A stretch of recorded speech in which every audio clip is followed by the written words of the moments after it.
আসসালামু আলাইকুম। আমি বাংলাদেশের লাইসেন্সভুক্ত একজন পেশাদার ড্রাইভার। আমি বাংলাদেশের নাগরিক হিসাবে সবার মতো কথা বলার অধিকার রয়েছে আমার। মহাসড়ক আইন পরিচালনা কমিটির সদস্য বিন্দুদেরকে এবং ডক্টর ইউনূস স্যার পর্যন্ত আমার এই বার্তা পৌঁছাতে চাই। ইঞ্জিন চালিত মোটর গাড়ি ছাড়াও আরো একাধিক বাহন আছে। আপনাদেরকে বোঝানোর জন্য বলতেছি, যেমন আকাশের মধ্যে বিমান চলে, হেলিকপ্টার চলে, জলের মধ্যে জাহাজ, লঞ্চ, স্টিমার ইত্যাদি, স্থলের মধ্যে যেমন ট্রেন চলে।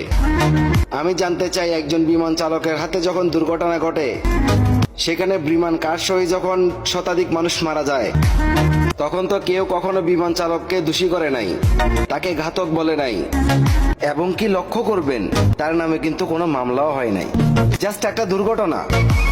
একজন রেলওয়ে ড্রাইভার যখন রেল চালানোর সময় পিছনের বগিগুলো ছিটকে পড়ে যায়, দুর্ঘটনা ঘটে, শতাধিক মানুষ যখন ওখানে মারা যায়, তখন ওই রেল চালকের কোনো মামলা হয় না, তাকে কেউ ঘাতক বলে না। এমন হাজারো প্রমাণ আছে আমাদের কাছে, যা বলে বলে কখনো শেষ করা যাবে না।